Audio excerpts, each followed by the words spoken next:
Renewable Energy Technology course lecture series में we are going to start the geothermal energy lecture number 2. तो अब बात करते हैं geothermal sites, earthquakes and volcanoes के कौन कौन से ऐसे एरियाज हैं जहाँ पर जियोथर्मल की जिनको हम साइट कह सकते हैं और वॉल्केनोज और अर्थक्वेक्स का क्या relationship. So geothermal resources are associated with tectonic activity. Last lecture में हमने देखा कि जो टेक्टोनिक एक्टिविटी है उसकी क्या वजूहात हैं और इसी टेक्टोनिक एक्टिविटी की वजह से जो अर्थक्वेक्स हैं और जो वॉल्केनोज हैं वो हमें इस वर्ल्ड की दुनिया की अर्थ की सरफेस पे नज़र आते हैं. तो जो जियोथर्मल रिसोर्सेज हैं वो एसोसिएट कर जाते हैं टेक्टोनिक एक्टिविटी से as it allows ground water to be heated with the sub surface heat source. तो क्या करते हैं कि इसकी वजह से जो ग्राउंड वाटर है ज़मीन का उसको हीट किया जाता है या सॉरी जो अलाउ करता है हीट को वाटर को हीट होने में with the sub surface heat source जो कि सरफेसेस हैं हमारे पास उनकी जो हीट है उसके लिए ये सोर्स बन जाता है. तो geothermal fields required a combination of 3 geological conditions. जो जियोथर्मल फील्ड्स हैं वो रिक्वायर करती हैं कॉम्बिनेशंस जो हैं वो 3 टाइप्स के जियोलॉजिकल कंडीशन ज़मीनी condition. A natural underground source of water. जैसे हमारे पास ज़मीन पे अंडरग्राउंड सोर्स है वाटर का जो ज़मीन से तकरीबन कोई 100 200 250 300 feet according to the different geographic locations and requirements हमारी. और साथ पे ख़ास तौर पे जहाँ पर नहरी निज़ाम करीब है तो वहाँ पर ये जो वाटर का लेवल है अंडरग्राउंड का वो बहुत ही कम है. 30-40 फीट पे भी हमें वाटर जो है फ्रेश वाटर अवेलेबल होता है. And solid layer that traps water and allows formation of steam. A large mass of hot rocks in the vicinity of water system. अच्छा, अब बहुत ज़्यादा गहराई में चले जाएं तो हम क्या है कि वहाँ पर हमें कुछ ऐसे एरियाज़ हैं जहाँ पर वाटर जो है वो हीटिंग पे मिलता है और वहाँ उससे जो फॉर्मेशन है स्टीम की वो हो सकती है. और लार्ज मास जो है वो हॉट रॉक के पानी के वाटर सिस्टम में विसिनिटी में अवेलेबल होते हैं. और लेकिन ये हर जगह पे नहीं है. ये उन एरियाज में हैं जिनको हम कह सकते हैं कि that one is the geothermal sites. एक तो एरियाज है जो कि नॉर्मल एरियाज में विसिनिटी में पानी है जिसको हम ये कह सकते हैं कि वो अंडरग्राउंड जो सोर्स ऑफ वाटर है that one is a different one. जैसे कि हम लोग शहरों में देहाती एरियाज में यूज़ करते हैं. लेकिन पर्टिकुलरली जब यहाँ बात हो रही है वो हो रही है जियोथर्मल साइट्स की. ऐसे एरियाज जहाँ पर जो अंडरग्राउंड जो वाटर है वो फॉर्मेशन करेगा हॉट वाटर की और फॉर्मेशन ऑफ स्टीम की जिसकी वजह से और वो किसकी वजह से होगा large mass of hot rocks की वजह से. ठीक है, और वो वाटर के सिस्टम के विसिनिटी में करीब कर्व ज्वार में अवेलेबल होंगे. In the plate boundaries, earthquakes, volcanoes and regions of heat flow are largely located. तो ऐसी जगह देखी जाती हैं ढूंढी जाती हैं जियोथर्मल साइट्स के लिए कि जहाँ पर ऐसी प्लेट बाउंड्रीज हों जो अर्थक्वेक्स जहाँ पर मतलब आ चुके हों या आ रहे हों या वॉल्केनोज जहाँ पर हों या ऐसे रीजन्स हों कि जहाँ पर जो हीट है उसका फ्लो हो रहा हो और उन जगहों को लोकेट किया जाए. So most of the world's volcanic activities and geothermal sites are located in the circum-Pacific belt known as Ring of Fire या इसको हम कह सकते हैं रिंग ऑफ फायर. ये दोनों पॉइंट्स जो हैं ये वैलिड हैं. तो ये जो वॉल्केनिक एक्टिविटीज़ हैं और जो थर्मल साइट्स हैं ये रिंग ऑफ फायर है या रिंग ऑफ फायर है ये कहाँ पर है. ये सर्कमफेरेंस है एक पैसिफिक बेल्ट है जो कि उन एरियाज पे ये अवेलेबल होती हैं और वो कौन कौन सी हैं उसके बारे में बात करते हैं.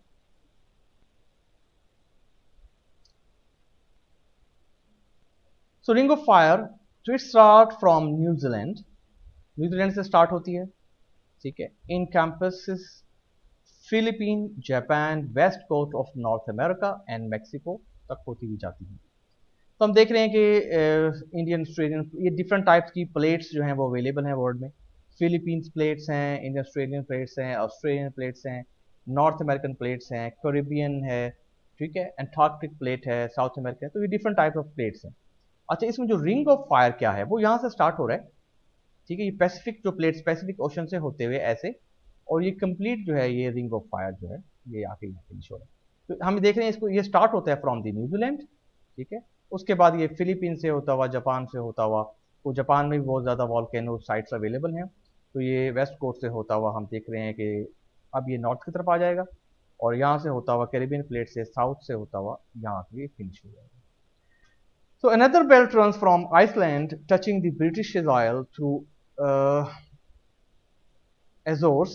ये Azores जो है ये वो एरिया है कि जहाँ पर 9 वॉल्केनिक जो आइलैंड्स है वो अवेलेबल हैं, across the Atlantic to the West Indies with a branch running through the Mediterranean Sea, जिसको हम कह सकते हैं कि mostly enclosed by Southern Europe and Northern Africa। So these are the areas के जहाँ पर हम देख सकते हैं कि ये जो रिंग ऑफ फायर है वो अवेलेबल है।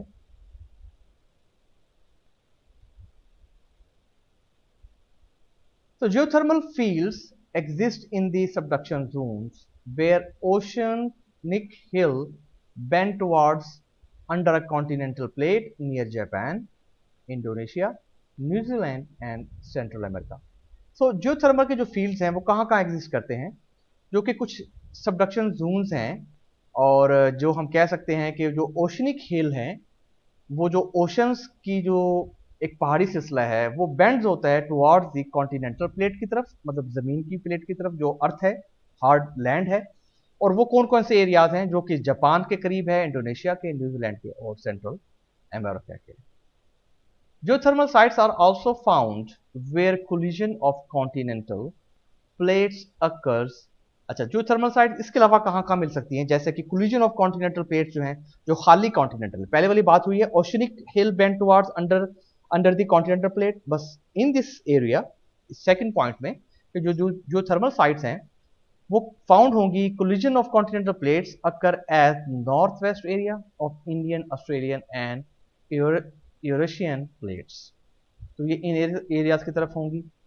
और Himalayan geothermal fields on Indian and Chinese side are due to this same reason। तो हम इस रिंग ऑफ फायर में देख सकते हैं कि डिफरेंट हमारे पास ट्रेंच अवेलेबल हैं, जो कि वाटर उसके हैं समंदर के अंदर, और ये डिफरेंट नेम्स हैं, और ये साथ साथ ये जो ब्लैक पॉइंट्स हैं ये हम देख सकते हैं ये सारे ट्रेंच के हैं। अच्छा, 2004 जो अर्थक्वेक एंड सुनामी आया था वो इस मतलब यहाँ पर जो एरिया था उसकी वजह से आया, और उसके अलावा डिफरेंट जो ट्रेंच हैं वो उनकी नेम जापान, कोनेल। 2011 का जो अर्थक्वेक सुनामी आया था वो जापान का इस पॉइंट पे जो ट्रेंच था वहाँ से आया था, और इसी तरीके से ये आगे चलते जा रहे हैं। और वॉल्केनिक ये कुछ एरियाज हैं यहाँ पर बहुत ज़्यादा, मतलब ये रिंग के अंदर ये जो खास तौर पे जो ब्लैक स्पॉट्स हैं ये वो एरियाज हैं कि जहाँ पर हम ये कह सकते हैं कि these are the geothermal sites. और ख़ास पर ये देखें कि जो जापान का जो एरिया है, जापान और ये जो फिलीपींस का इस साइड पे हम देख सकते हैं ये बहुत ज़्यादा डेंस है, ठीक है। और यहाँ पर भी ये देखिए, यहाँ पर हम देख सकते हैं ये मिडिल अमेरिका ट्रेंच आ गया, और उसके बाद दरमियान में कुछ ऐसी जगह हैं जहाँ पर कुछ भी अवेलेबल नहीं है, और यहाँ पर ये देखिए चिली ट्रेंच। तो वो एरियाज हैं कि जहाँ पर जियोथर्मल साइट्स जो हैं वो अवेलेबल हैं, और यहाँ से फर्दर जो है वो जियोथर्मल साइट्स की with respect to the application जो है वो फर्दर इनको यूज़ किया जा सकता है। जियोथर्मल फील्ड्स, अच्छा, typical geothermal field is shown in the figure. हम इस फिगर में देख सकते हैं कि एक जियोथर्मल फील्ड जो है वो अवेलेबल है। अच्छा, cool rain water penetrates underground from a large surface area, तकरीबन 1000 स्क्वायर किलोमीटर, कि हम ये कहते हैं कि जो कूल रेन वाटर है, ठीक है, वो क्या होता है, पेनिट्रेट करता है अंडरग्राउंड, ठीक है, लार्ज सरफेस, लाजिम बात है बहुत बड़ा सरफेस एरिया होगा तो वो ऐसा ऐसा पेनिट्रेट करेगा towards the downward in the earth, and then circulates downward, उस नीचे जाके फिर रुकता नहीं है, सर्कुलेट करता है, ठीक है। सर्कुलेट जब होता है तो at depth of 2 kilometre to 6 kilometre, यहाँ अगर हम बात करें डेप्थ की 2 किलोमीटर से 6 किलोमीटर की, water is heated bye conduction from hot rocks. जब पानी मतलब ये जो वाटर है ये इतना नीचे चला जाता है कि वो 2 किलोमीटर से 6 किलोमीटर तक, तो जो वाटर है वो हीट होता है, कंडक्शन जो हॉट रॉक्स हैं उनकी कंडक्शन की वजह से, which in turn are heated by molten rocks. अच्छा, वो जो ये जो हॉट रॉक्स हैं ये क्यों कैसे हीट होती हैं? ये हीट होती हैं नीचे की जो मोल्टन रॉक्स हैं और गहराई की जो मोल्टन रॉक्स हैं, वहां से ये जो है वो हीट करते हैं। अच्छा, water expands on heating and flow optimistically upwards. जो वाटर है वो एक्सपैंड होता है हीट होने के बाद और फ्लो करता है ऑप्टिमिस्टिकली अपवर्ड इन रिस्ट्रिक्टेड क्रॉस सेक्शनल एरिया, जो हम कह सकते हैं 1 से 50 kilometre square.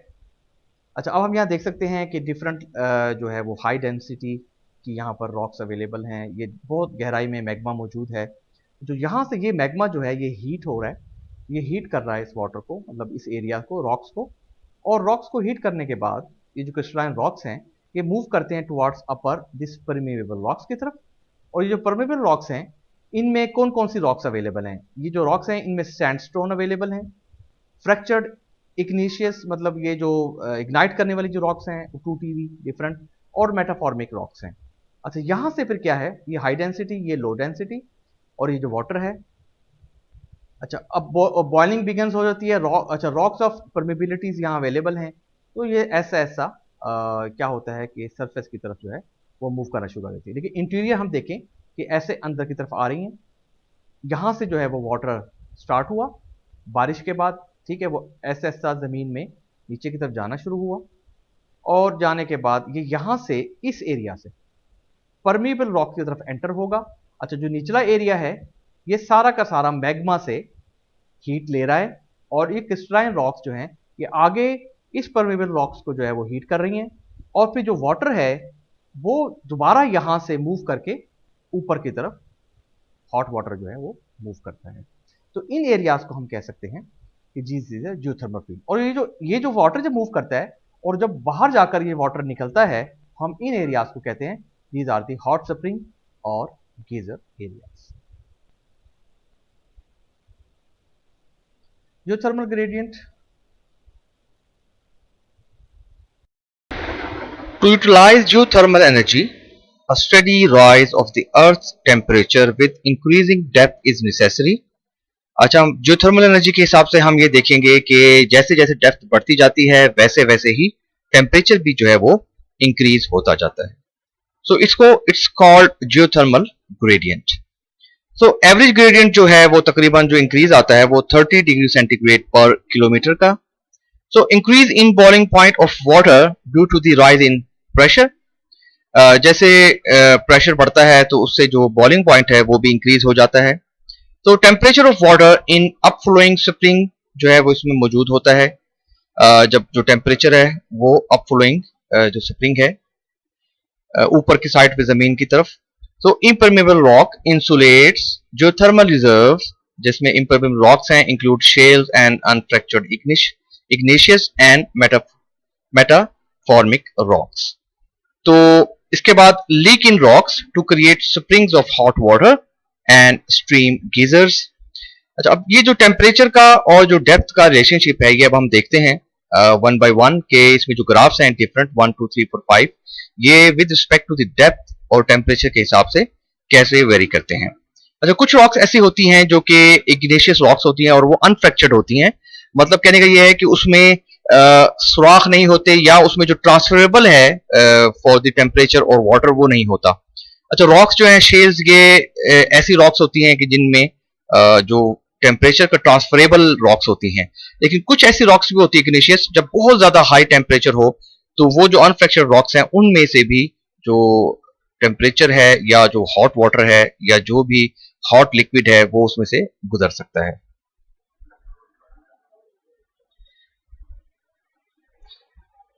The figures are based on the measurements within a few kilometer of the earth surface. अच्छा, ये जो फिगर है इसका जो रिजल्ट का डाटा है ये तकरीबन जमीन में यूं कह लें कि कुछ किलोमीटर सरफेस से डेप्थ की कुछ किलोमीटर तक का डाटा है। So the average gradient near the surface is about 30 kilometer 30 centigrade per kilometer as represented by curve 1। अच्छा, ये जो कर्व 1 है ये स्टार्ट होगा फ्रॉम दी 30 डिग्री सेंटीग्रेड से और जैसे बताया जा रहा है कि जैसे जैसे पर किलोमीटर डेप्थ बढ़ती जाती है वैसे वैसे इसका जो टेम्परेचर है वो भी 30 डिग्री सेंटीग्रेड तक रहता है। लेकिन जब बहुत ज्यादा गहराई में जाते हैं तो इससे हल्का सा बढ़ता भी जाएगा। तो हम जैसे यहाँ देख रहे हैं कि 30 डिग्री सेंटीग्रेड स्टार्ट हो रहा है, तो 100 किलोमीटर, 30 300 सॉरी ये मीटर में है, अच्छा मीटर में है तो 100 मीटर, 300, 900, 1300, 1500। तो जैसे जैसे नीचे जाते जा रहे हैं तो हल्का सा टेम्परेचर जो है उसमें मामूली सा डिफरेंस आ रहा है, 30 डिग्री सेंटीग्रेड से थोड़ा सा बढ़ता जा रहा है। So boiling temperature of water as expressed by curve 2 which goes above 100 degree centigrade with increase in depth causing a rise in pressure।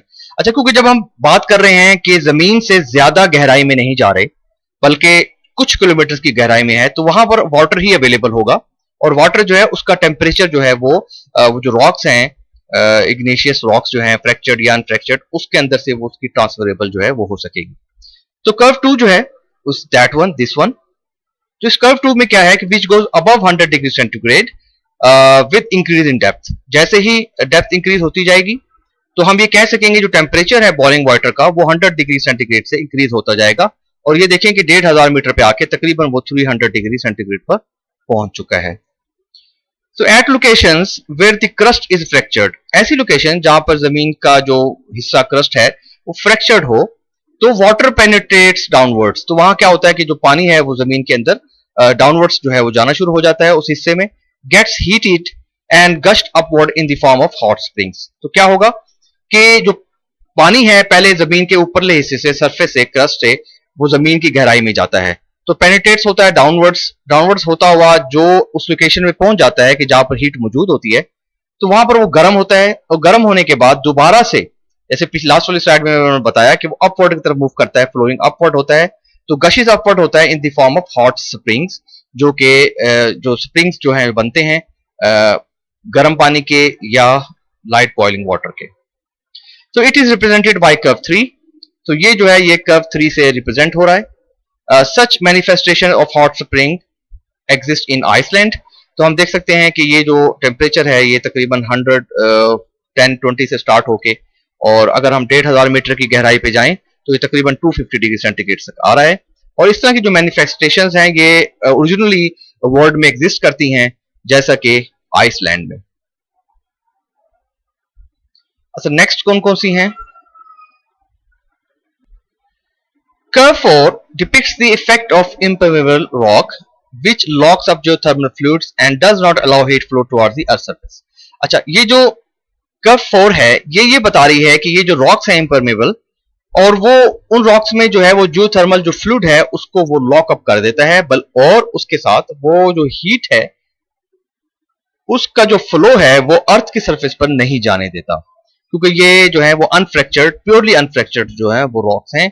तो हम देख रहे हैं कि ये जीरो यहां से बिल्कुल स्टार्ट से, तो ये तकरीबन 30 डिग्री सेंटीग्रेड के करीब करीब है, और उसके बाद क्योंकि ये जब जमीन की तरफ नहीं जाता, अपर एरिया पे नहीं जाता, बल्कि जो है वहीं पर ही कैप्चर्ड रहता है, तो इसका टेम्परेचर है वो बहुत एकदम इंक्रीज आता है। तो हम देख रहे हैं कि नंबर 4 में ये एकदम इंक्रीज आया, और आने के बाद ये तकरीबन देखें कि जस्ट 1000 मीटर की गहराई पे जाकर ये 300 डिग्री सेंटीग्रेड पर पहुंच चुका है, और उसके बाद और ये आगे ग्रेजुअली जो है वो राइज कर रहा है। तो there are locations with leaks in impermeable rocks. तो जैसे मैंने पहले बताया कि कहीं अगर इम्परमेबल रॉक्स में लीकेज है, so where water generates steam, तो जो कि वाटर है उसकी वजह से स्टीम जनरेट होगी, which is release to surface in the form of geysers, जो कि गीजर्स की फॉर्म में जनरेट होके अवेलेबल होगी सरफेस पे, रिप्रेजेंटेड बाय द कर्व 5। तो कर्व 5 जो है वो ये है, और जो कोई लीकेज होगी तो इसका मतलब ये है कि जितनी मर्जी ये अगर हम 1.5 से 2 किलोमीटर की गहराई पे भी चले जाएं तो इसका टेम्परेचर तकरीबन कांस्टेंट है, जो कि 100 डिग्री सेंटीग्रेड से स्टार्ट होके तकरीबन 120 और 130 के दरमियान जो है वहां तक ये मौजूद है। तो such phenomena are seen in Larderello in Italy and geysers of California in the USA. तो ये जो फिनोमिना है ये लार्डरलो इटली में अवेलेबल है, और इसके साथ जो गीजर्स हैं कैलिफोर्निया के, मतलब कैलिफोर्निया में एक गीजर्स जो है वो साइट है इसकी, यूएसए में वहां पर ये अवेलेबल है। So geothermal gradient is expressed in centigrade and heat flow in milliwatt per meter square. So जो जियोथर्मल ग्रेडियंट हैं ये एक्सप्रेस किए जाते हैं सेंटीग्रेड में, और जो हीट फ्लो है उसको कैलकुलेट किया जाता है मिलीवाट पर मीटर स्क्वायर। बात करते हैं अब जियोथर्मल रिसोर्सेज की। तो geothermal resources are of 5 types. जो जियोथर्मल रिसोर्सेज हैं ये 5 टाइप्स के हैं। नंबर 1 हाइड्रोथर्मल, जिसके अंदर हॉट वाटर, और नंबर 2 वेट स्ट्रीम। मतलब हाइड्रोथर्मल के अंदर हॉट वाटर भी इसमें आ जाता है, और दूसरा नंबर वेट स्ट्रीम। वेट जो स्ट्रीम है वो super heated water from highly pressurised underground reservoirs. उसके बाद जो बाकी 3-4 हैं वो है vapour dominated resource, hot dry rock resource, जो प्रेशर रिसोर्स, और the final one is the magma resource. सबसे पहले है हाइड्रोथर्मल रिसोर्स। तो हाइड्रोथर्मल रिसोर्सेज, जिसको हम जियोथर्मल रिजर्वायर्स कह रहे हैं, आर हॉट वाटर और स्टीम रिजर्वायर्स। तो ये कौन से रिजर्वायर्स हैं? ये हॉट वाटर के रिजर्वायर्स हैं या स्टीम के रिजर्वायर्स हैं, that can be trapped by drilling to deliver heat to the surface for thermal use और जनरेशन ऑफ इलेक्ट्रिसिटी। तो क्या करते हैं कि ये जो स्ट्रीम रिजर्वायर्स हैं, ये जो हॉट वाटर के रिजर्वायर्स हैं, इनको ट्रैप कर लिया जाता है, ड्रिल किया जाता है, ड्रिल करके इनको एक्सट्रैक्ट किया जाता है या इकट्ठा कर लिया जाता है। वो क्या करते हैं कि डिलीवर करते हैं हीट को सरफेस पे, किसके लिए? थर्मल यूज के लिए या generation of the electricity. Such fields exist in zones of structural weakness as given in figure. तो हम देख सकते हैं कि सबसे नीचे जो है ये मैग्मा है, ठीक है। फ्लो ऑफ हीट जो है, कंडक्शन यहां से अवेलेबल होगी। अच्छा, उसके बाद ये जो एरिया है, ये वो एरिया है जिसको हम कह सकते हैं कि these are the impermeable rocks, ठीक है। अच्छा, जो इससे ऊपर वाला एरिया है ना, इसको हम परमेबल रॉक्स भी कह सकते हैं। और ये जो जैसे बारिशें हैं, कोल्ड वाटर है, ये इनटेक होता है, और इनटेक होने के बाद ऐसा ऐसा जमीन से अंदर जाता हुआ अंदर की तरफ मूव करता है, और मूव करने के बाद ये जो फ्लो ऑफ हीट है, कंडक्शन है, वो इन इम्परमेबल रॉक से ऊपर की तरफ मूव करते हुए इस जो वाटर है इसको हीट करती हैं, ठीक है, हॉट फ्लूइड करती है, और फ्लूइड को हीट करने के बाद उसके बाद यहां से ये जो थर्मल वेल लगा के ना, जो थर्मल वेल, इसको अंडरग्राउंड से एक्सट्रैक्ट किया जा सकता है, ठीक है, इस वेल के थ्रू, क्योंकि वेल के ये जो वाटर है यहां से भी, ठीक है, और इसके अलावा ये जो इम्परमेबल कैप रॉक्स हैं यहां से भी। अच्छा, उसके अलावा या तो हमारे हम जैसे बात कर चुके हैं कि जो हॉट स्प्रिंग हैं और जो स्टीम के वेंट्स हैं वो भी अवेलेबल होंगे यहाँ से ऊपर के एरिया पे, और इसको भी यहाँ से भी इनको जो हीट एनर्जी है उसको एक्सट्रैक्ट किया जा सकता है। So it may be seen that only a part of the rock is permeable, constituting the geofluid reservoir. अच्छा, ये जो एरिया है वो एरिया है जिसको हम कह रहे हैं कि परमेबल रॉक्स हैं यहाँ पर, या परमेबल का एरिया है, और यहाँ पर जो है वो जियोफ्लूइड जो है या हॉट फ्लूइड जो है वो अवेलेबल होता है। So the field is able to produce commercially a viable resource, जो कि वायबल रिसोर्स जो है वो कमर्शियली जो है वो प्रोड्यूस किया जा सकता है। तो sites of these resources adopt the geographic name of their locality, के जो यहाँ पर रिसोर्सेज हैं उनको अडॉप्ट किया जाता है with respect to the different locality names के हिसाब से, जैसे कि लार्डरलो फील्ड इन इटली, और Wairakei field in New Zealand, and geyser geothermal field in California. तो ये जितने भी एरियाज हैं इनको अडॉप्ट कर लिया गया है फॉर द जियोग्राफिकल नेम, उनकी लोकेलिटी के हिसाब से, और यहाँ पर जो है ये जियोथर्मल जो साइट्स हैं और जियोथर्मल के जो इलेक्ट्रिसिटी जनरेशन के जो वेल हैं और जो सारी जो प्रोडक्शन है वो यहाँ पर हो रही है। अच्छा, हॉट वाटर फील्ड्स में और क्या बातें हैं? At these locations hot water below 100 degree centigrade gushes out as hot spring. इन लोकेशंस पर जो हॉट वाटर है तकरीबन वो बिलो 100 डिग्री सेंटीग्रेड है, उसको गश किया जाता है, हॉट स्प्रिंग के तौर पे निकाला जाता है। The geothermal aquifers being covered by confining layers keep the hot water under pressure, के जो एक्वाफर्स होते हैं वो क्या करते हैं कि जो वाटर होता है हॉट वाटर उसको अंडर प्रेशर जो है उसकी लेयर को कन्फाइन करते हैं। Generally the geothermal water contains sulphur in colloidal form, widely used as medicated curative water for skin disease। तो मेडिकेटेड क्यूरेटिव वाटर बना लिया जाता है स्किन डिजीज के लिए, जो कि सल्फर जो है वो जियोथर्मल वाटर में मौजूद होता है। Internationally known fields are Pannonian Basin, Hungary, Four River Valley, Italy, and Klamath Fall, Oregon, ये यूएसए के अंदर भी अवेलेबल हैं। और इसके बाद आता है सेकंड नंबर है wet stream fields. The pressurized water is at more than 100 degree centigrade and contains small quantities of steam and vapor in the geothermal reservoirs, जो कि 3 डिग्री सेंटीग्रेड तक चले जाते हैं। With this formation, liquid is in dominant phase that controls pressure in the reservoirs. जो liquid है वो यहाँ पर ज़्यादा होता है और जो कि प्रेशर को कंट्रोल करते हैं रिजर्वायर के अंदर। Stream occurs in the form of bubbles surrounded by liquid water. Sites where the stream escapes through cracks in the surface are called fumaroles. And impermeable cap rocks prevent the fluid, जो cap rocks होती हैं impermeable में, from escaping into the atmosphere. और ये जो fluid है ना इसको बचाती हैं कि वो एटमॉस्फेयर में escape करे। Drilling is carried out to bring the fluid to the surface. Drill करना पड़ता है सरफेस इसके लिए फ्लूड के लिए कि वो सरफेस में उसको लेके आए, हॉट जो फ्लूड है। और the fluid is used to produce steam and boiling water in predominant phase. Examples of wet steam field generate electricity are Los Azufer, Mexico, Puna, Hawaii, USA, Ting, Indonesia, Azeros, Portugal, Latra, Italy, and Zonil, Guatemala. तो ये सारे के सारे examples available हैं दुनिया के अंदर जहां पर ये स्ट्रीम फील्ड जो है जनरेट से इलेक्ट्रिसिटी जो है वो जनरेट की जा रही है।